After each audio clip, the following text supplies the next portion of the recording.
ایک بادشاہ تھا۔ بادشاہ جو ہوتے تھے ان کے اپنے اپنے مزاج ہوتے تھے۔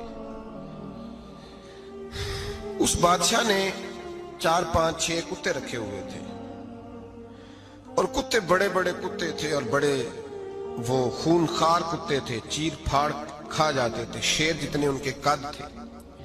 بادشاہ تھوڑا سا کسی آدمی سے ناراض ہوتا نا تو ایک بہت بڑے پنجرے کے اندر ایک بہت بڑا سلاخوں کا گھر اس نے بنایا ہوا تھا، اس میں کتے ہوتے تھے، اور کتے کو جب باندھ کے رکھا جاتا ہے تو زیادہ زہریلا ہو جاتا ہے، وہ زیادہ اس کے اندر کرواہٹ آتی ہے، زیادہ کاٹتا ہے۔ اس نے قید کیے ہوئے تھے، کتے تو بڑے زہریلے تھے۔ جس آدمی سے بادشاہ تھوڑا سا ناراض ہوتا نا تو وہ کتے کے آگے اس آدمی کو ڈالتا، کتے اس کو چیر پھاڑ کے کھا جاتے۔ یہ سزا تھی، لوگوں کو پتا تھا۔ بادشاہ کے وزیر نے بڑی خدمت کی بادشاہ کی، 35 سال تک نوکری کی، لیکن ہر سورج نے غروب تو ہونا ہی ہوتا ہے نا، ہر چاند نے ڈلنا بھی ہوتا ہے۔ اب بوڑھا ہونے لگا، وہ جو مضبوط حافظہ تھا وہ کمزور ہونے لگا، ہلکی ہلکی غلطی۔ بادشاہ مزاج کا بادشاہ تھا، نہیں سمجھ میں آیا تو میں نے کہا کہ لوگ کہتے ہیں ہمیں کام پیارا ہے، چم نہیں، تو رشتہ وفا کا تھا ہی نہیں۔ وزیر سمجھنے لگا کہ اب نہ میں بھی غلطیاں کرنے لگا ہوں تو ایسا نہ ہو کسی دن میں بھی ان کتوں کا شکار ہو جاؤں۔ اس نے بادشاہ سے کہا کہ بادشاہ مجھے آہستہ آہستہ معذرت کرنے لگا، قدم ہٹانے لگا کہ مجھے چھٹی دے دی جائے، میں بوڑھا ہو گیا ہوں۔ لیکن اس نے کہا نہیں، جب تک میری طبیعت نہیں مانتی تم نہیں جا سکتے۔ مطلق العنان لوگ تھے، وزیر خاموش ہو گیا، پریشان رہنے لگا، غلطی ہو گئی ہے تو پھینک دے گا۔ ایک تجویز اس کے ذہن میں آئی، وہ جو پنجرے، کتوں کے پنجرے پر محافظ بیٹھا تھا نا، جو ان کو کھانا ڈالتا تھا، روٹی ڈالتا تھا، گوشت دیتا تھا، اس کو ایک دن کہنے لگا یار تیری ڈیوٹی ہے سارا دن کتوں کو کھانا دینے کی، گوشت دینے کی، تو 2 4 دن ڈیوٹی مجھے نہیں دیتا؟ تو لے لے، میں تو پہلے پریشان ہوں، سارا دن ان کی دیکھ بھال کرتا ہوں۔ اس نے کچھ تھوڑا سا گوشت لیا، پنجرے کے باہر کھڑے ہو کے کتوں کو ڈالا۔ اگلے دن تھوڑی روٹیاں لے آیا، کتوں کو ڈالی۔ 2 4 دن، ہفتہ، مہینہ، سال بھر، جتنا اس کو موقع ملا وہ دن بھر خدمت کرتا۔ بس وقت ایک دن آ گیا، بادشاہ کو کوئی بات اچھی نہ لگی۔ اس نے کہا اس بڈھے کو اٹھاؤ اور ڈالو کتوں کے پنجرے میں، ساری زندگی یہاں رہا، اسے ابھی تک نہیں پتا چلا میرے مزاج کا۔ جب اٹھا کے پنجرے میں ڈالا نا تو بجائے اس کے کہ کتے اسے کاٹ کھاتے، وہ اس کے پیر چومنے لگے، وہ پیر چومنے لگے، ہاتھ چومنے لگے، چاٹنے لگے۔